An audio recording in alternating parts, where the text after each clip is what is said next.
I'm becoming a whiz kid. You know, I'm really proud of you, Neil. Are we live on Santa Cruz Waves? I've become kind of this podcast whiz guy. Well, you're also the IT guy of this. IT guy? IT guy, yeah. So You were the video guy back in the old days. Yeah, I have a video projector. I'm pretty handy with that. So are we live? We're good? Let's double check. Let me double check. Double check. Because it's always important. Yeah, we're running. Okay, we're running. We're running. Everybody out there in Santa Cruz Waves Facebook world, welcome to another Off the Lip radio show. Neil Perlberg and myself, Terry Campion, live from the beautiful Santa Cruz Boardroom. Is this 405th? 405 shows, and 405 is special because we have Boots McGhee here, and we encourage anybody who hates Boots to comment. If you want to, Let's hear it. yeah, bring it on. Boots is ready. I mean, it's Aloha Day. Good news, all news. Bring it. And yeah, 405 shows. Boots, welcome. Thank you for having me. It's a real pleasure. 2020, we haven't talked to you much this year. How's 2020 been for you? Well, you know, I'm blessed. You're retired. I'm blessed. I retired after I wrecked my rotator cuff last year in April. And then I went through quite a rehab with that. You know, those things take 6 months. And it came back really good. And Surgery? I'm out. Oh, yeah. Long surgery? Well, it was, let's say, 4 screws to hold this thing back, and 3 months of doing nothing, and then 3 months of doing everything. Are you right-handed? I am. And is that from swinging a hammer for so many years? Well, I had bone spurs and stuff like that, and some issues with arthritis, but I was going to work at a granny unit I was finishing, and I went to tie my shoe and put my foot up on a little retaining wall, and the cleat on the bottom of my tennis shoe stuck on the corner of that retaining wall. And I tipped over like a tree and landed straight on my shoulder, and Wow. I knew immediately I was done. You were probably so pissed. Well, I've had, out of 4 years, I've had almost 6 months of each year in some sort of rehab. 2 hip replacements. Right. I remember those. Yep. A broken rib, and Well, let's knock on wood. You're good right now? I am good, and I've been going out every day. I'm making up for a lot of lost time. I've actually retired from a couple of different things. I used to be do a lot of civic duty in volunteer stuff. I was part of the Santa Cruz Surfing Club Preservation Society. Always you did that. And, well, I helped start the museum in 1986, the Surfing Museum. But I was at a lot of meetings, and I've been at a lot of meetings. And now I'm looking at it like, well, what if the waves are good? Right. So now, every day I go out, whether there's waves or not. Full circle, Boots McGhee is back to being a stoked Grom. I am, and I feel fantastic at 72 years old. And I can surf circles around many. Let's say that. I know. Hey, I believe that, everybody, for sure. Well, Boots knows his way around these things. Ask Nan de Malville. Nan, if you're watching, Nan's watching. Comment, Nan. Let's get back real quick, because over those years when you were doing your volunteer work, as you look back, what's the most memorable or possibly like the most rewarding that you were involved with?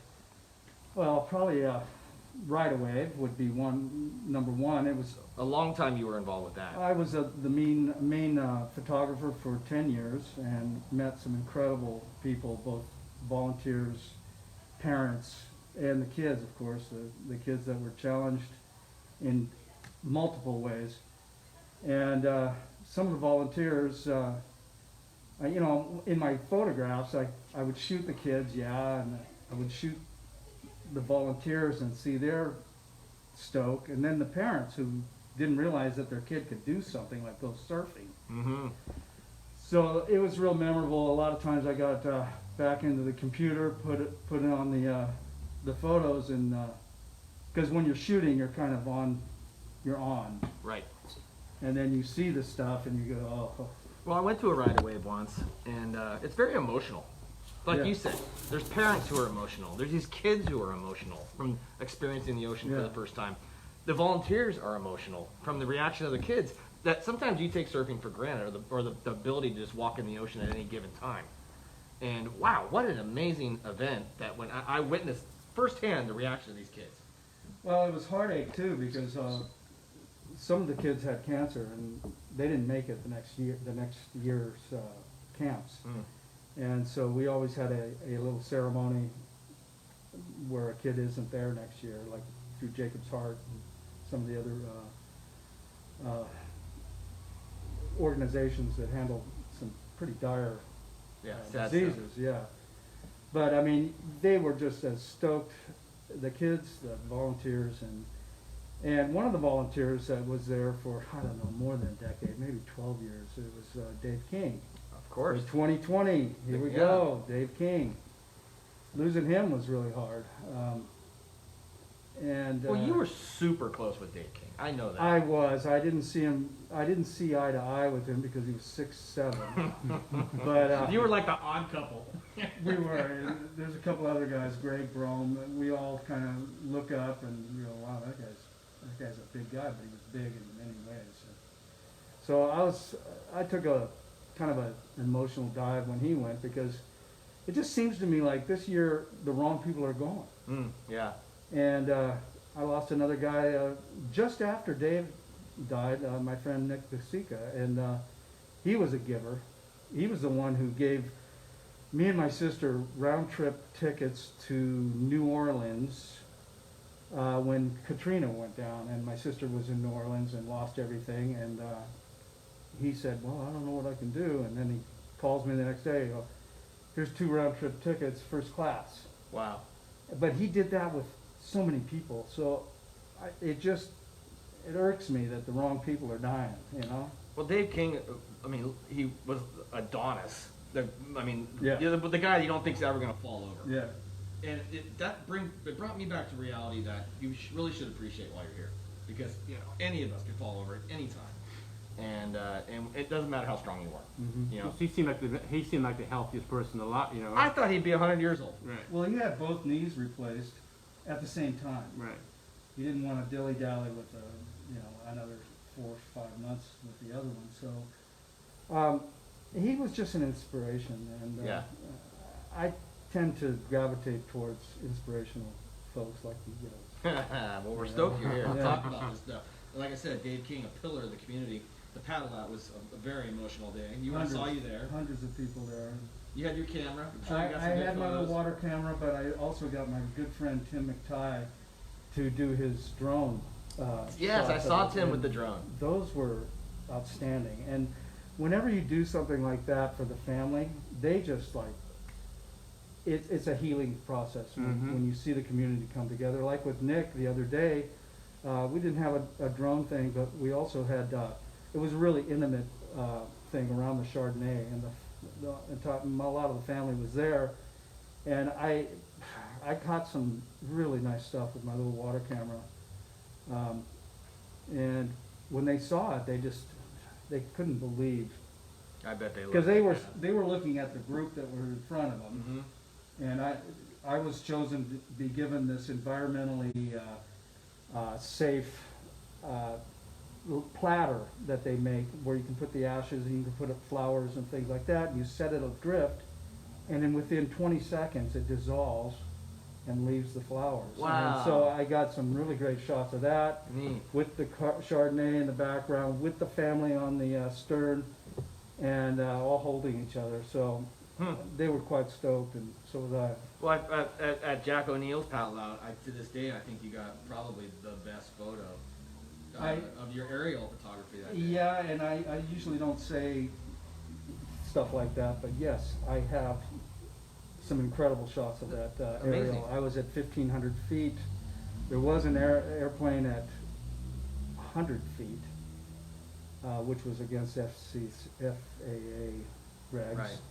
But I had a great pilot. She knew what she had to do at the right height, and I had the right lens and equipment, and the fog was, you were there in the boat, man. Yeah. And I called you, and I go, It's "Hey, funny can you-" because we sitting here at this table, and other things we've been involved with. We've been involved in quite a few important things, like that paddle out with Jack, where Pereira gave you the money for the gas.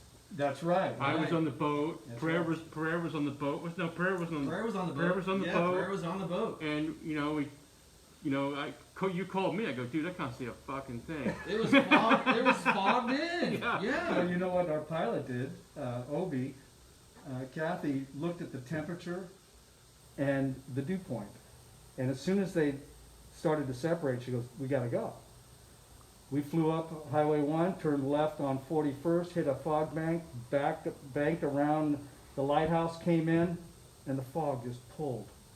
So I got a lot of great diffused light shots of every O'Neill vessel, the Right. outrigger, the schooner, the catamaran, and the crowd.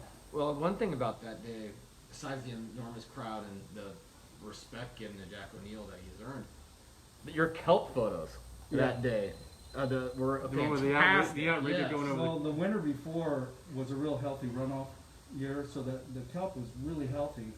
And it had sand patches. This was July 9th, 2017. But you could see the sand below the kelp and the outrigger on top of the kelp, paddling through it. And it was diffused light, so there was no reflection, there was no shadows. And Beautiful. so I lucked out, we lucked out that. Which brings a great point. People who are watching on Santa Cruz Waves right now live, where can they? You have social media. Your photos are someplace where they might be able to take a look. I've been told that some of the greatest artists or photographers are the worst marketers. You know, I tried to do a thing with O'Neill's, they balked at it, and they kind of lowballed me. But I have the images. Everyone in the, I've sold probably, I don't know, 30 nice big metal prints. Everyone in the outriggers bought at least one of them. People who are in that outrigger, yeah. For sure. It's an incredible photo.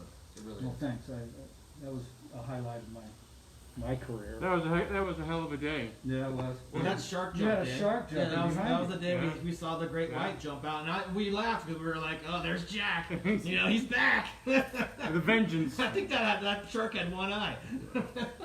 That was a hell of a day. It was a crazy That day, was- and honestly, Dave King's memorial was just fantastic. And what a send off for Dave! You know, I thought it was incredible. Yeah, his mom, 93, I believe, was on the pier on the Santa Cruz Boardroom, and she got to see the whole thing. And so yeah, there isn't a better send off than a paddle out Right. surfers and Right. water folks.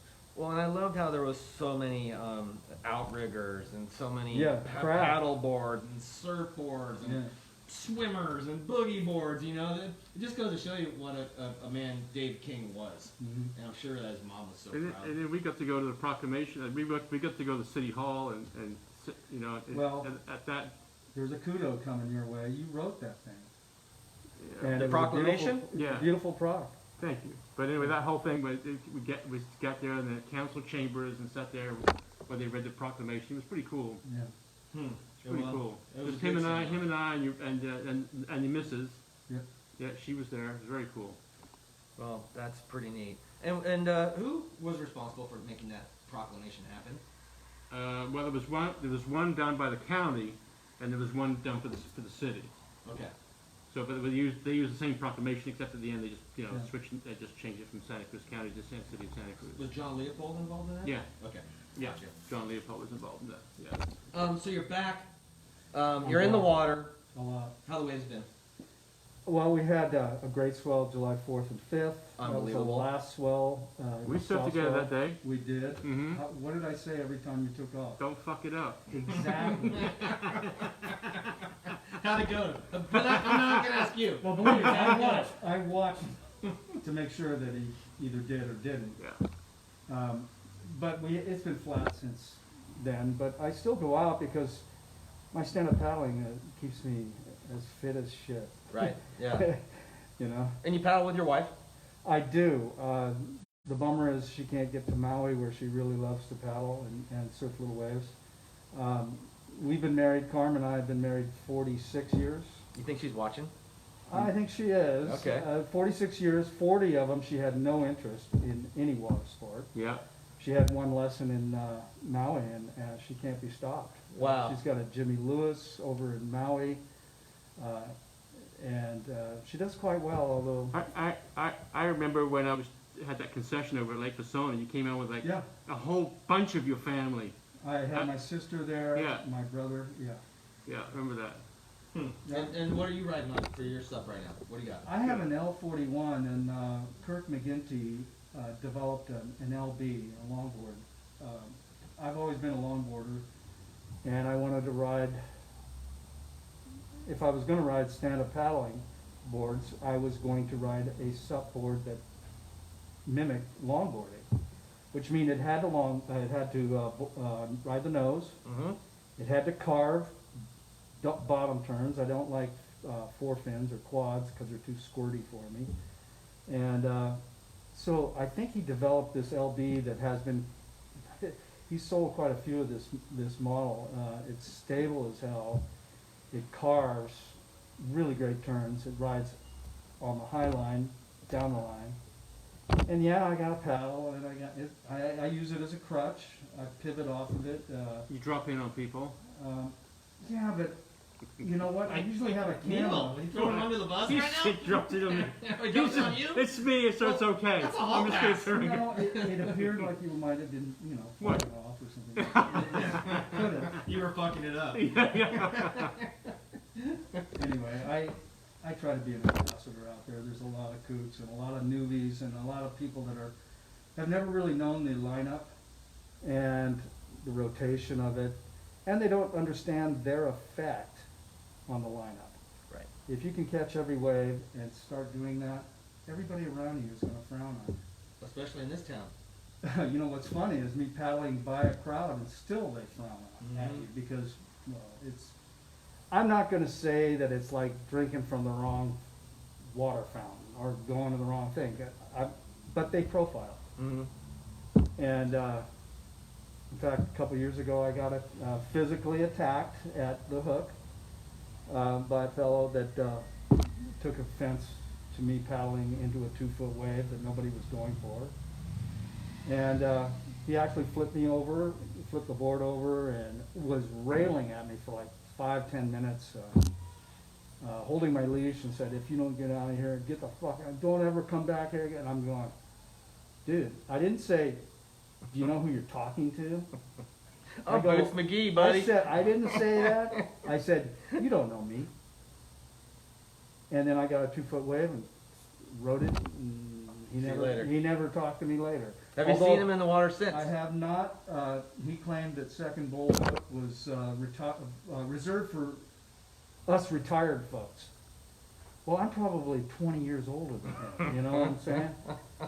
So I kind of forgot about it. But, Yeah. See you later, buddy. I was expecting him to like grow some and go, "Hey, Boots, I was kind of having a bad day, and and I would have said, "Well, don't ever do that again." Let's go back to that 4th of July weekend swell we had a few Yeah. months back. How would you rate that? Good. As far as like swells for this town? I would say A+ because there are certain spots that only break on a 210 perfectly. Mhm. I'm not going to name any spots, Mm-hmm. but some spots were sectioning, and you couldn't make it very far. And then others, you could Go forever. take the highlight. I caught one with Jens. It was, It had to be It didn't- 200 yards. yeah. Yeah, it didn't no, I know in stop. front of my house it was amazing. Yeah. Yeah. And so, yeah, I would give it an A+ too. I felt like the sand was all in the right spot too. Like that was one of the things is that the reefs haven't been torn up in a long time, so Yeah. it was a very... Well, the direction was perfect for many places. And like 10 wave, 12 wave, 14 wave. There were some, and I was trying to be benevolent and fake it by going, "You want this one?" Because it would be the first one. Yeah, send them And off. the guy would go, "Really?" And then he'd go and he'd be gone. Don't give your secrets away, Boots. Well, That's dangerous. Go ahead. Go ahead. No, good. Well, I was gonna say when you've been around town for a long time. When was the first time you got in the water in Santa Cruz? 1964 at Cal's, rented a board at Otto's, Oh, and yeah. For those So who it's don't know 65. Autos, we tell them what Autos is. Let them know. Otto's was a gas station converted to a surf shop, and Otto, he didn't surf, I don't believe, but he had a monkey. He had a bunch of old, really crappy boards. Of course, they were all pretty crappy back then. 40 pounds and all. But it was right there at Cal's, or right down from the pier there. Where the Marine Sanctuary Center is now. Yeah, exactly. Mm-hmm. And that was my first time. My mom drove me down from Berkeley, where I was at Berkeley High. I got into a surf group at Berkeley High, and we'd go to Bolinas and Skateboarding at Cal Poly, I think was. I was skateboarding early on in 63, 64. We were the topsiders. We got, in 65, we were in high school, we got invited to the Cow Palace for the Sports and Boat Show. It was one of the first sports and boat shows. And we had ramps and high jumps and stuff like that, clay wheels. They Short invited, shorts? they invited the Hobie team from down south. The O'Neill team came up, and we all did an exhibition. I did a high jump, cleared 3 feet, and landed on the nose of the board.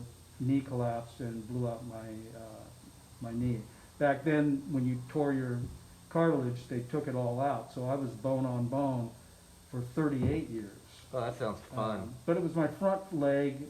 I'm a goofy foot, so it was my front leg, and I never put pressure on that leg for 38 years. Now, your mom was quite a protester back in the '60s, right? Oh, yeah. I'm going back to stuff that I wrote. Stuff that I wrote about you, and an article was coming back. Yeah. So your mom hung something out of the window, right, in Berkeley. We lived in Berkeley in an apartment. She made a sheet up, and it was during, well, it was Vietnam War thing, free speech, People's Park, Yeah. a lot of things. She put on it, Welcome to Prague, which is,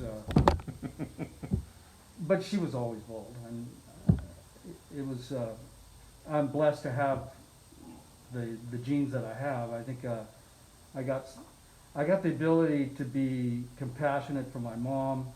I got the ability to orchestrate stuff from my dad, who was a pretty famous jazz trumpeter. Yeah, I want to talk about your dad in a minute. Yeah, amazing Yeah. story. Well, 2020 was it was quite an amazing year. The beginning of 2020 was off the charts. Because your dad? Well, I had met a man. I was invited 6 years ago or 7 years ago to go to Rutgers University at Newark. The Institute of Jazz Studies is there, and they invited me to go there and go through all the archives that they had of my dad's. Well, there was a guy there, Alan, who was doing research on my dad, and apparently he wanted to do an a biography on him. So this last January, he wanted to come and interview me and my sister and stay at my house. So we have a little Airbnb. We arranged it so that he could stay there. And we did our interview. He got a lot of great stories from my sister, who has a completely different experience than I did, because I'm whitey. My dad was half black, half Cree Indian. My mom was German, quite white. I just turned out the way I did. I was firstborn. My sister has black features, and so she did have a completely different experience than I. Plus, I got into a very white and a white privileged endeavor of surfing. And so back in the 90s, having that Berkeley gene, I went against the norm and started photographing minorities in the lineup, which would be women. So when Paradise Surf Shop around the corner here started, I was helping to promote that business and the women that were starting to surf in this area. So I've never been a bully fan, and especially now, but there's been a lot of bullying in the water, and so of course I'm very sensitive to that kind of stuff, and I've gotten into it a little bit with some people that are bullying others. Speak up, please. Go speak up a little bit. Okay. Yeah. And when you mean that, like, making people rethink their bullying, is that what you've been, like, when you say you got into it? I like to, I tend to step in when I see that it's getting out of hand. When I see someone getting pounded with words to diminish their surfing experience that day, yeah, maybe they made a mistake, but maybe that guy that's bullying has been up on every frickin' wave. You know, Right. how do you get a wave in this town unless you go? Yeah, you gotta know the rules, but you also gotta give a couple, you know? And so there were times I went into O'Neill's and went straight to Mike and said, you know the guy you're sponsoring? Well, he's a dick, you know? And I don't think you should be sponsoring a dick, or at least you should have a talk with him. But hey, when you're a representative of a brand, that's the stuff that Well, can happen. When I went in there another time, he goes, who is it now? Locatelli, man, he's a great man. Oh man, Loco was awesome. I had a similar experience with a guy in Oregon. I went to a spot in Oregon, a pretty famous spot, and I got hassled by this guy over and over and over again.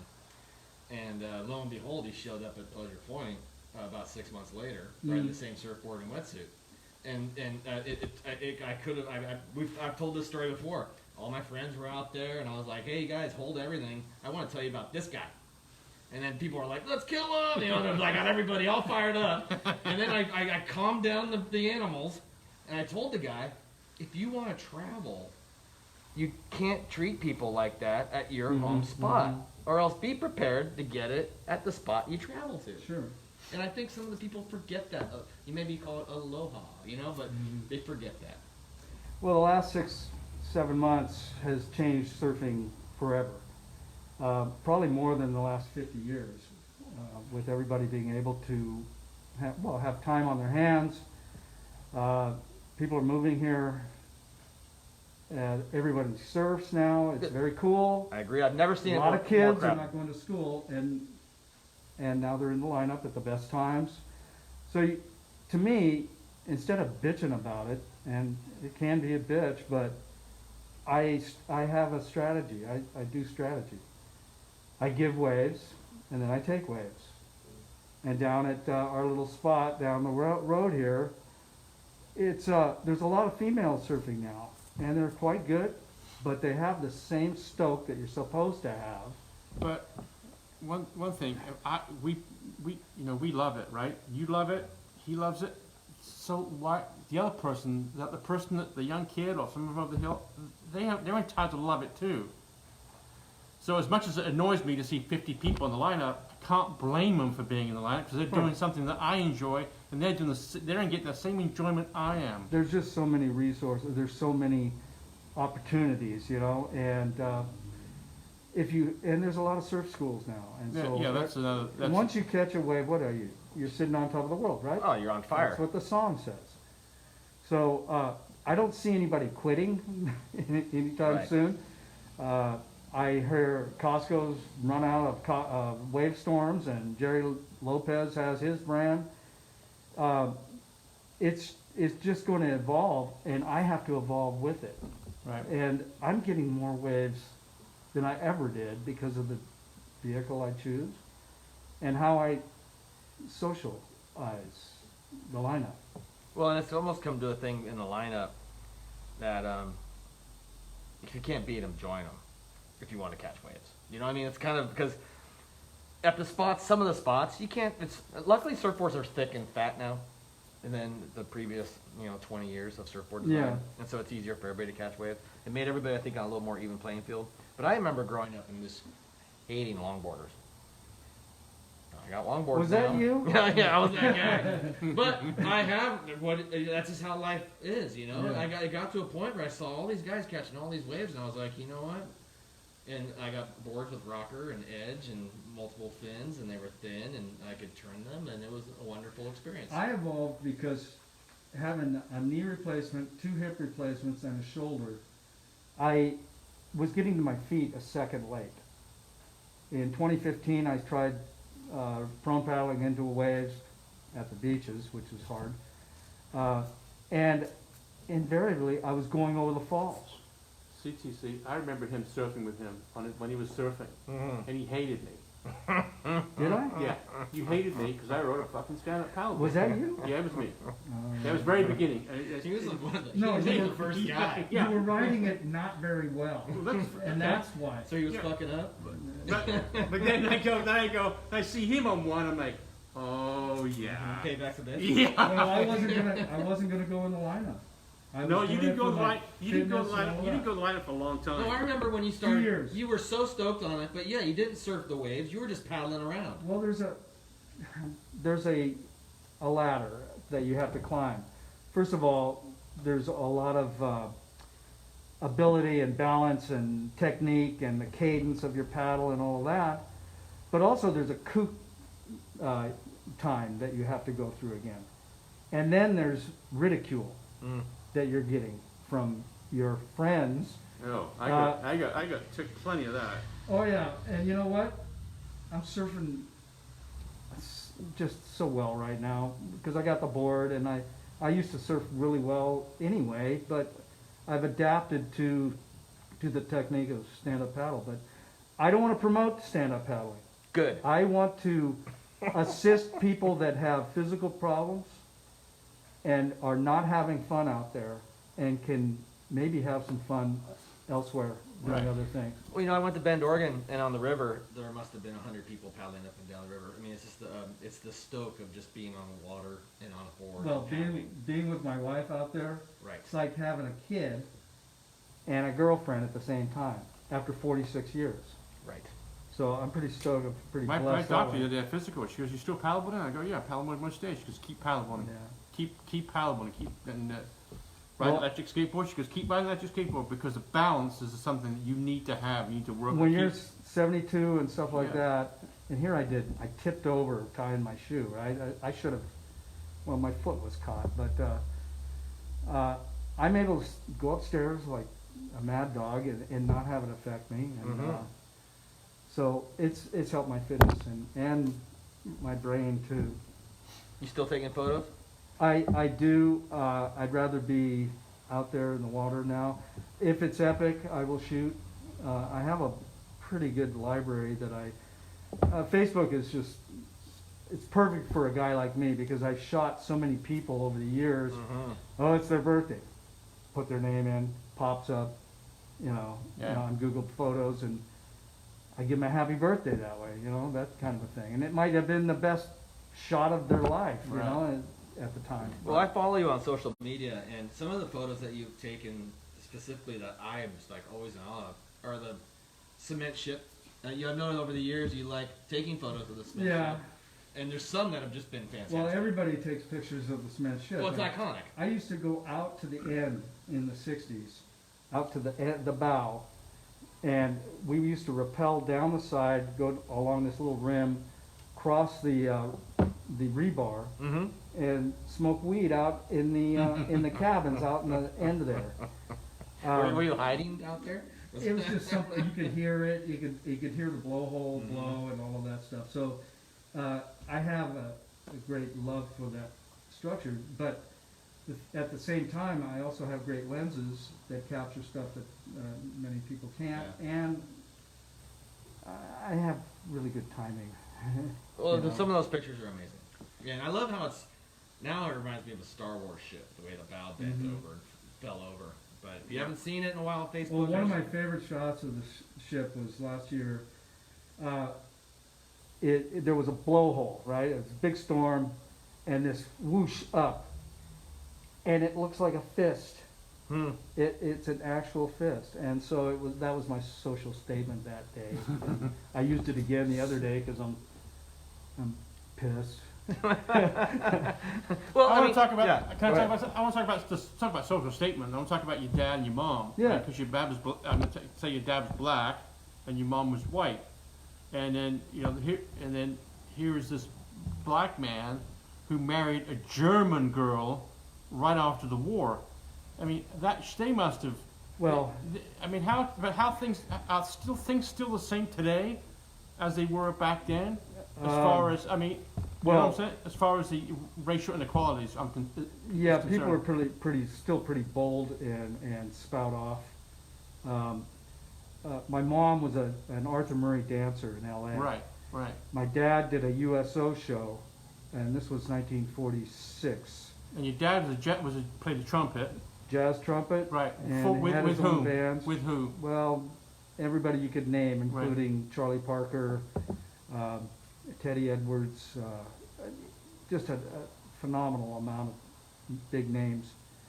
And it was right after the war, and it was a USO show, but they were giving big contracts to guys to be policemen in LA.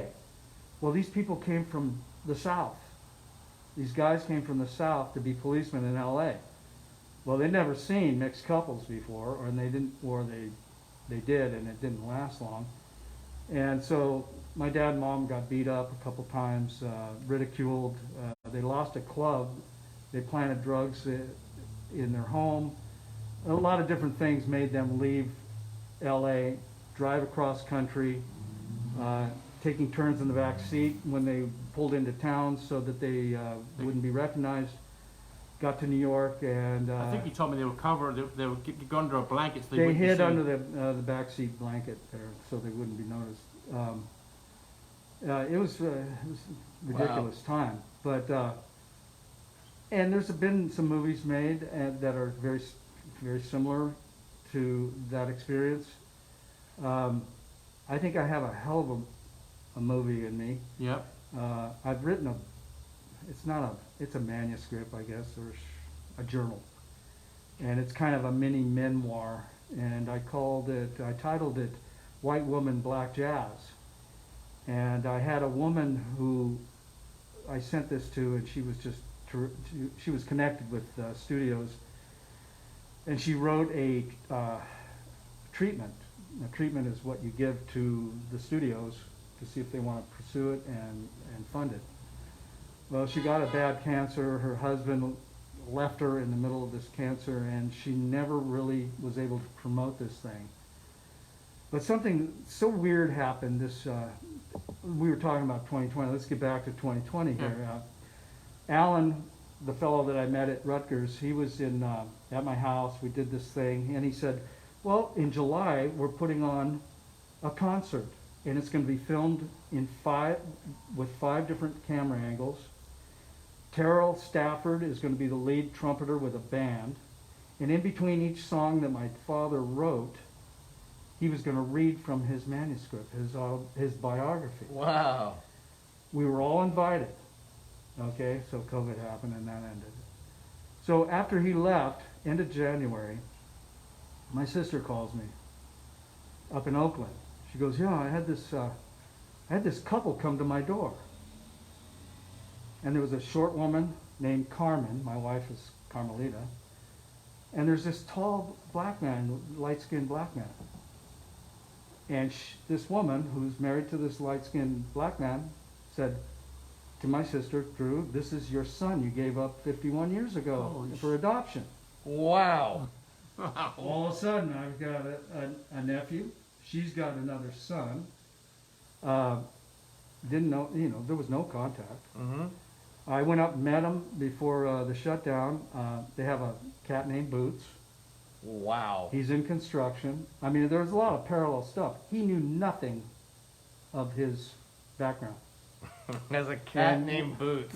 Is that kind of weird? It gets weirder. It gets weirder. How's this one? My sister lost her daughter 11 years ago in a street shooting in Oakland. Random, she caught 2 bullets. This woman, Carmen, lost a son the year before to suicide. So, I mean, there's all this stuff going on there. Okay, so met those folks. A couple weeks later, I get a message on Facebook. Hey, Boots, guess what? I'm your sister. This woman, Susan, who lives in Pasadena, through this DNA search that Carmen did, found Susan. She's 2 years older than I. Holy smokes. She was put up for adoption. Wow. Knew nothing of her past. Lost a daughter to cancer. I mean, the parallels are just unbelievable. And this Susan looks just like my sister, light skinned, black. She's ornery and sweet. Wow. So I have a brand new family now And where does Susan live? in Pasadena. Oh, Pasadena, okay. And Chris, the son, they live up in Richmond. And because of the COVID thing, we've met once. Susan came up from Pasadena before the big shutdown. And it was pretty wild because now, okay, I'm going to jump a little bit ahead. Okay. I went to Maui, had some time on my hands with Carm and in the afternoon, and I found this photo of my dad on a Facebook group site. It's called Rare Jazz Photos. So it has a search up there. I joined the group, has a search thing button. I put in Howard McGhee. All of a sudden, blah, blah, blah, blah, all this stuff on my dad. So I start putting my memorabilia in there. All of a sudden, people are coming out of the woodwork, all over the world. Hey, I played with your dad. I hung out with your dad. All these different things, connections that I met. Your dad was the greatest, man. All this stuff, it's almost like I knew he never left a lot of shit in his trail, in his path. He did have a lot of women. In fact, every other song he wrote was a woman's name, which, you know. Yeah, rock and roll stars. Yeah. Well, it was the same as jazz. I'm saying, he was a star, right? And he was a stud. He was a really well-dressed fellow and really nice man. Like to think I got some of that from him. But so Susan, because I tagged both Susan and Carmen because Chris is not on social media, so they get to see All those the pictures. family and read all those comments. So there's one of the joys of 2020 that happened. Wow. And what amazing about that DNA thing, the 23andMe's and that stuff. Because Yeah. my cousin in high school had a fling, and there was an adoption, and never ever met his son. And they found each other through the DNA test. And what's so random about them is that they're both totally into drag racing, like crew for drag racers. Like it's that weird brain thing, right? They've never met each other. What's their hobby? Drag racing. Wow. Yeah, it's just weird how that is. Well, like I say, I don't play an instrument. My instrument is my camera and my surfboard. Your hammer? And and also with all my volunteer stuff, you know, I orchestrate a lot of stuff. So that's where the band thing comes in. I create the band. And, you know, everything I've been a part of has been pretty successful. Surfrider Foundation, things like that. Activism. I mean, let's step ahead here. Big election year. I know that you think a lot about that stuff. How important is this to you this year? Oh boy. Well, there's so many things that hinge on it. This RGB thing is,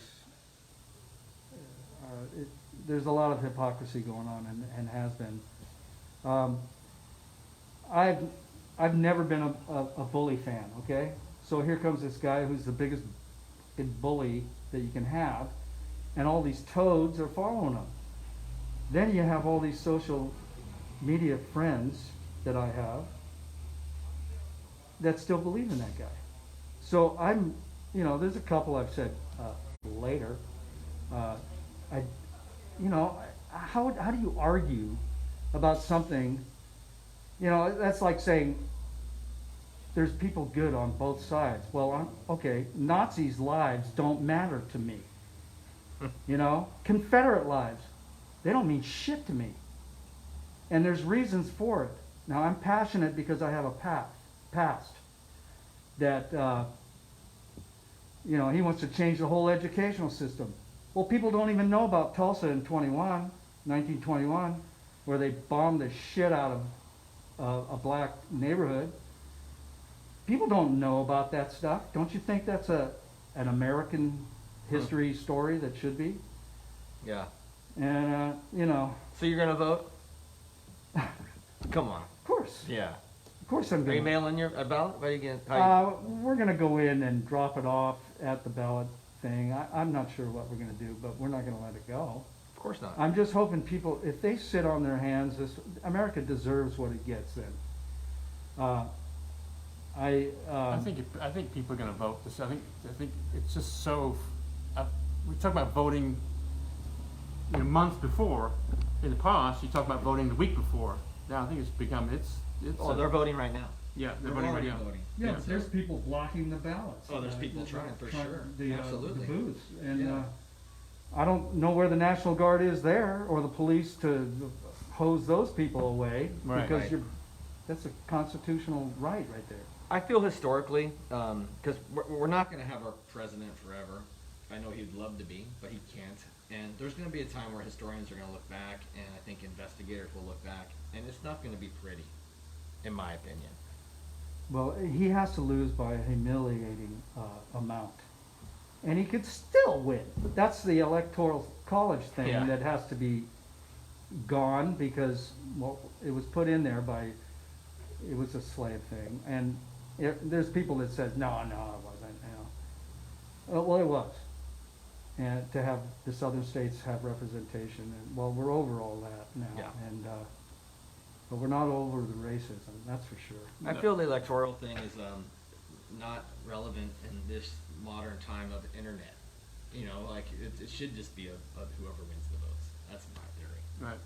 We're a very smart country, and Yeah. that's how elections should be. It's gonna get ugly the next month and a half, though. Yeah. Oh, for sure. The month's It's gonna gonna get Even ugly. just localized stuff is going to get ugly. Even Yeah. local bits, even local stuff is going to get ugly. The Manu Leopold Yeah, race the whole is thing is going to ugly. be ugly. Well, I don't know what's next, that's the thing. I You know what's don't next? what's next. 2021 is next. Well, I'm thinking shark locusts.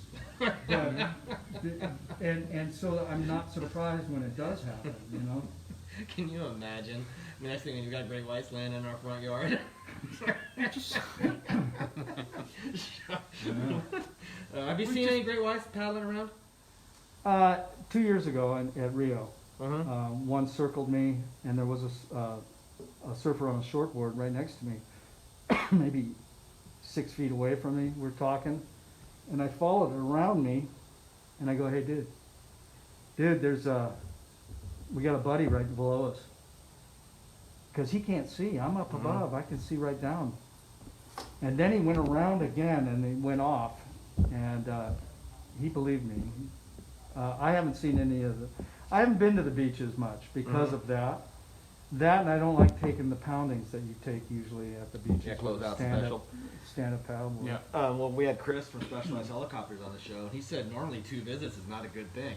Yeah. So feel lucky that I've you seen know, my you fair swam share. away. I've seen my fair share out there. Well, you paddled right over the top of one, Yeah, and you didn't even know it. one was next to me. I looked Chris down. was in the helicopter looking down. Oh, that was another deal. Yeah, Yeah. yeah. Done some silly things in my time. Yeah, that's pretty amazing. Yeah. And he also said if you surf the beaches, you You will will. have an encounter. Yeah, You you'll know. get spotted. Yeah, they're gonna see you. Especially now, because the last 5-6 years, It's like a meeting ground, man. And they're having their own social gathering. they need a social. Social distance down The, there uh, at the- Shark the- Park for sure. It's the bay is very healthy, And I want to.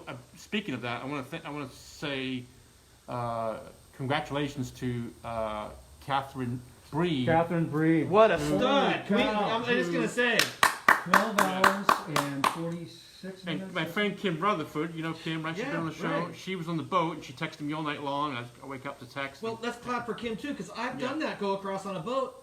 You think swim? I mean, that's hard in its own right. Just being in Oh the my boat God. doing that run. Paddling across it is, yeah, well, is a big deal. we never get all the guys that paddle boarded across. We were never like, and like the J race, people paddling, all the testosterone, and there was that guy Scott Tapley, who just swam the English Channel. English Channel. After he failed 4 times, did it the 5th time and made it.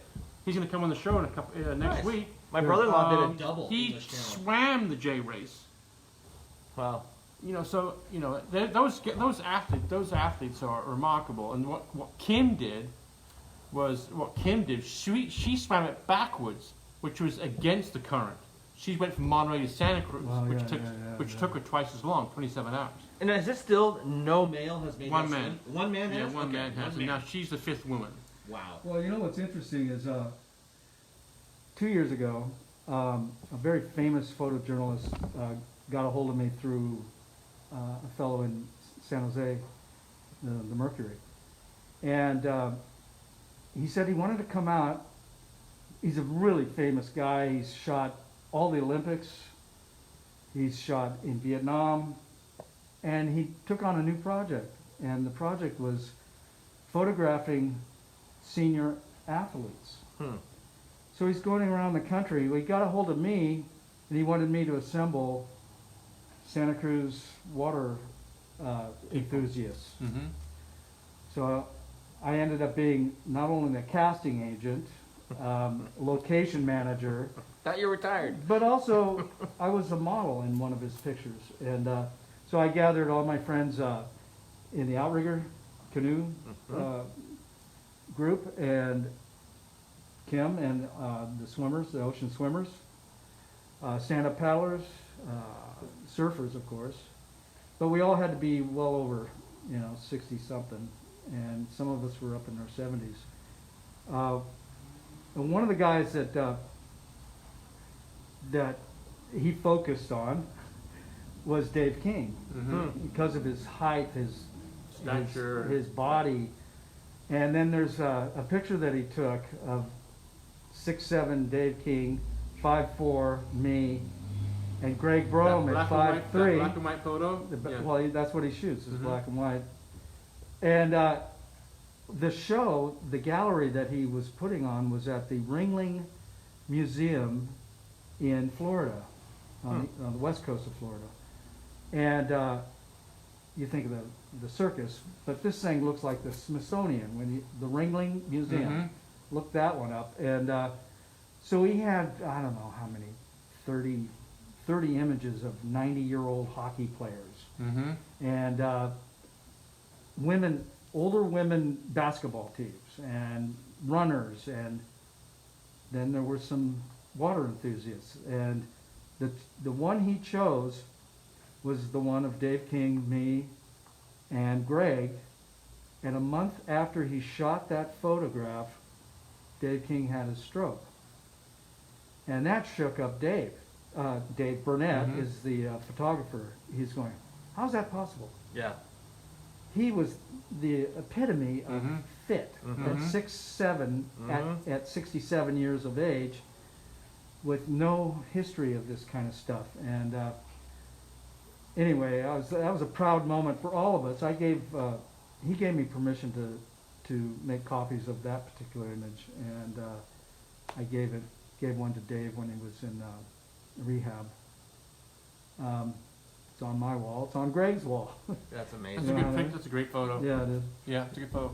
Yeah, your drug use in your younger days. Oh, okay. Oh, you were a big partier? Oh yeah. I want to talk about that, and and how did you cope with that when it came to surfing?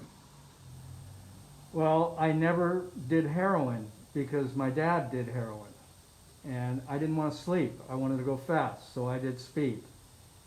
Back in the late 60s, it was crystal meth also.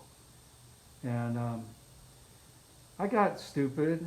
I mean, really lucky to be alive because a lot of my surfing friends quit surfing and died.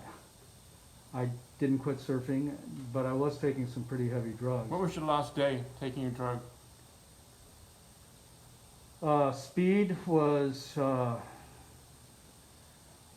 guy a guy loaned me his board, and I went out at Inside Pleasure Lefts. 15 minutes later, he's calling me in.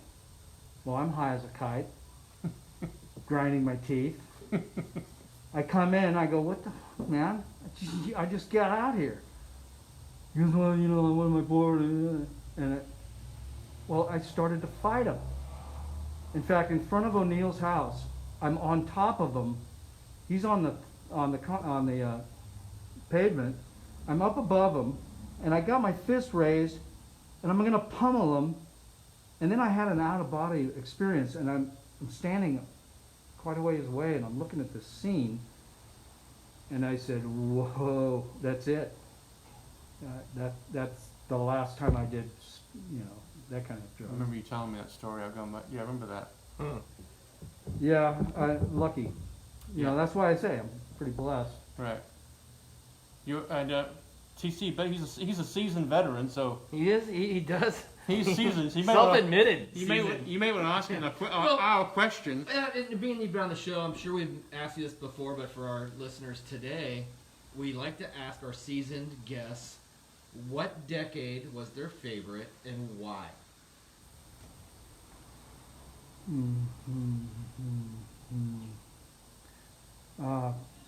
Geez. Well, for different reasons. Well, the one that just pops out, and why? Well, the '70s was good for me because shortboards were happening, and I met my wife. And the '80s were good. I went to the Philippines to visit my wife's family there. If they still have the water tower, our names are on the water tower because we gave a bunch of school supplies to the school there. And now in social media days, I have a lot of family friends that are nieces there. That Right. how So are can we- you? can How we- are you, Uncle Boots? Can we narrow it down to One decade? I'm gonna narrow it down even further. He and I interviewed Harry Mayo, Great Bob show. Rittenhouse, and Doug Thorne. Yeah. Right, and our question has always been, what to get season guests, what's your favorite decade? But I changed it at the last second. I go, do you remember your favorite day surfing? And each of those three guys remembered to the T exactly their favorite day surfing. I don't know, TC. Well, no, their Answer answer was almost rehearsed, but it wasn't. No, and they weren't the same. It was different, and I don't remember my surfing. I've had great days. So I don't have a certain one. Maybe TC. Maybe you do. I don't know. Sure I got Do you actually I absolutely do. you have a certain day? And Zoof is involved in it. Okay. Big south. I mean, lining up from you know where to You the know other where. side. And I was longboarding at the time, took the high line, backside, and here's Zoof paddling out like a mad woman because she knows that she's got to make it over this wave because she knows there's another one.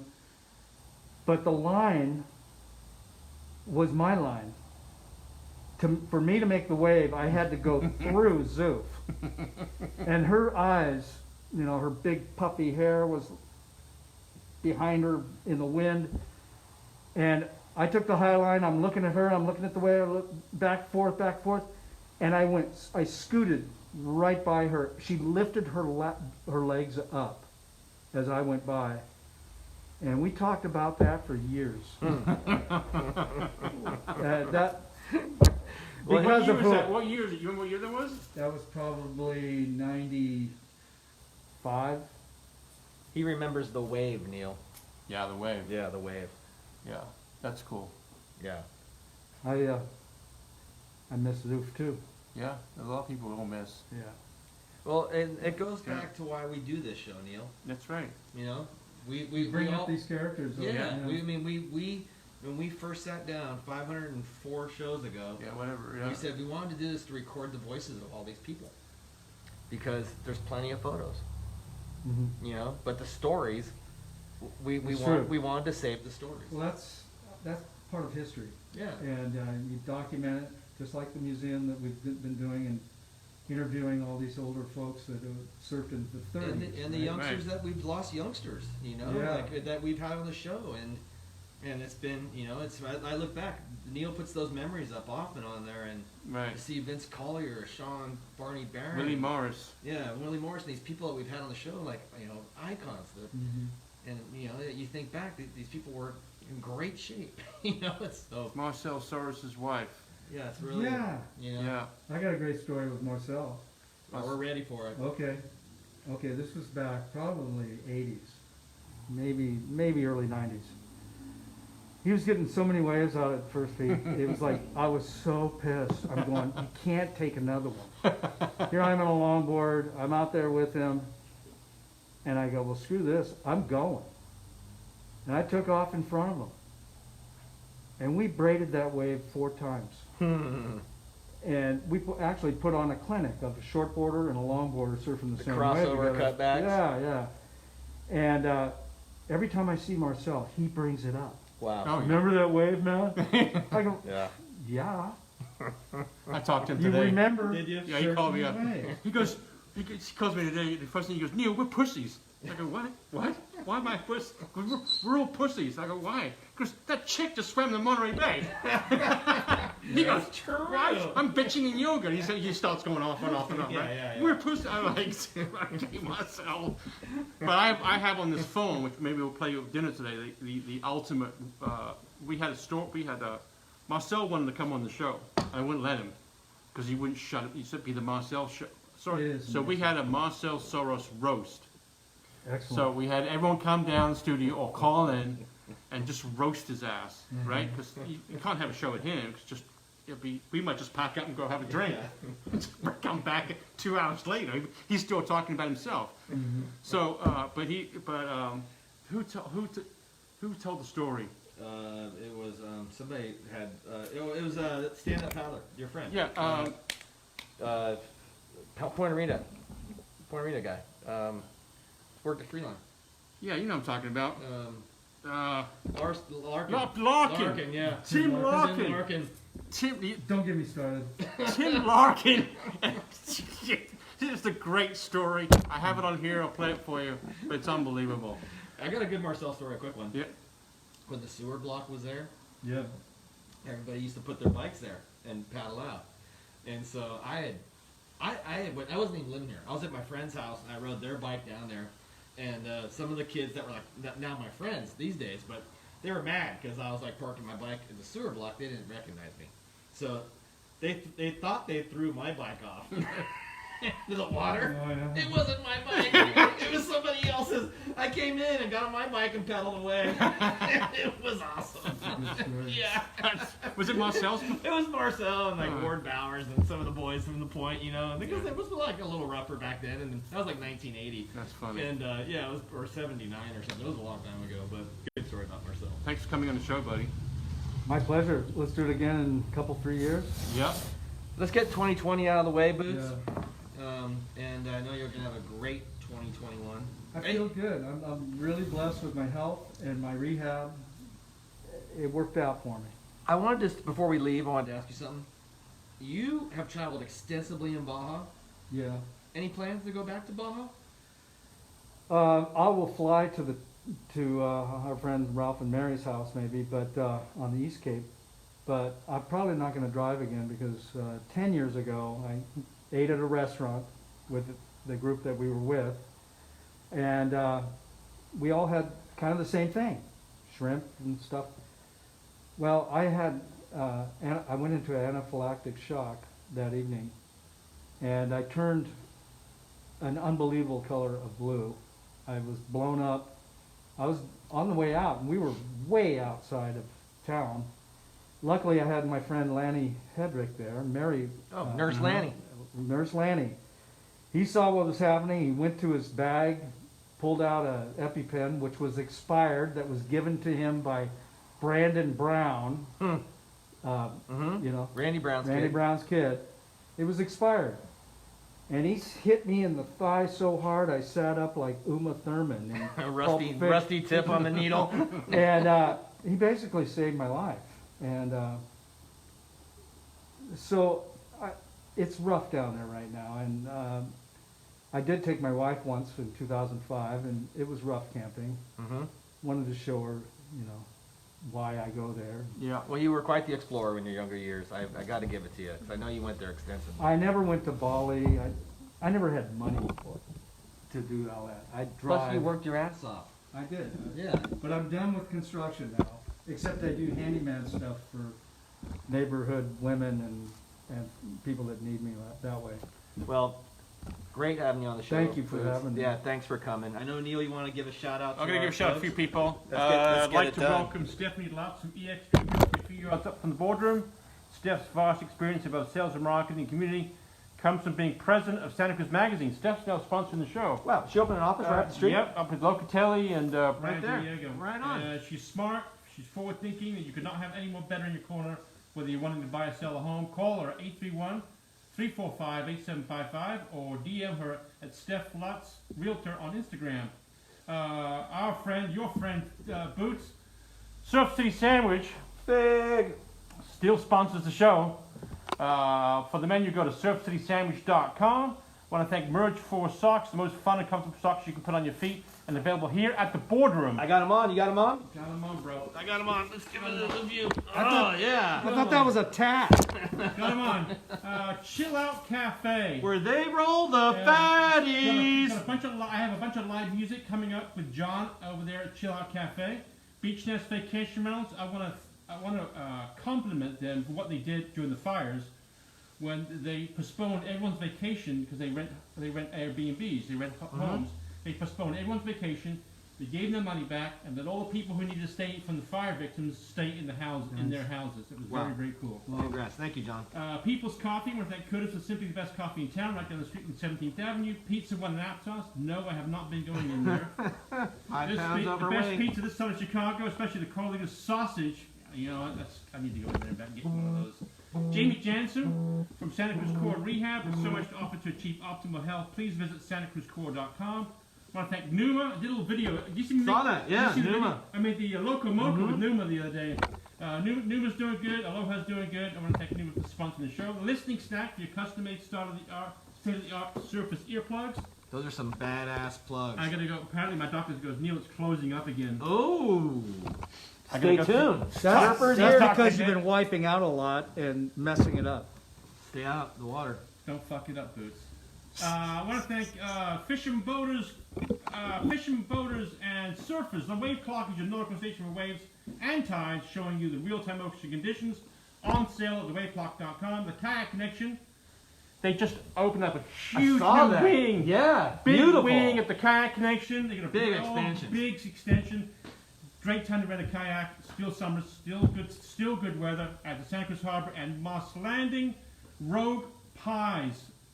I thought we were going to get www.roguepyes. Do yourself a favor and grab some Rogue Pies. I thought we were getting one. Do you want some? Yeah. Oh, I got so good, man. Wow. I'll bring some here. Okay. Sean Rovi from Farmers Insurance. Hey, where is Robi? I want to see the shark bracelet. What's going on? Keep going. Where is the shark bracelet? He's wearing it around his ankle. Does he wear it on land? No. He puts Okay, it only in the water. Yeah, only in the water. There's sharks on land too. Yeah, I didn't know. he's only in the water. He's a great Farmers Insurance agent, but with the shark The repellent. shark ankle. 462-3222. But you know what? He's driving a Jaguar. He's driving a British car. So Can you please get him on the show? you know what? I want to talk about the shark I'm gonna- ankle bracelet. I'm going to call him. Okay. I want to thank, last but not least, the Holy Smokes Barbecue. Boom. Kaboom! On the East Cliff Shopping Center is now offering dining service, curbside pickup for all the delicious menu options. Go to Holy Smokes Country Barbecue and Catering.com. Hey, we had customers on our last show comment that it is The bomb. So I want to thank all the people who sponsor the show. What about Steve? Forever, Diane. no, it's great, Steve. They he did it- retired. He did it for did? 7 years. Yeah, Yeah, no. 7 years. Yeah, We yeah. love them. We've talked Oh about my them all God, the time. You know, Steve and Diane Pereira. they help out everybody. They do. Yeah, they do. They're And once amazing ag- people. And once again, thanks, Boots, for coming on the show. My pleasure. Thank you very much. Thanks for having me. We'll You're see very, you very soon. welcome. Always great. Aloha.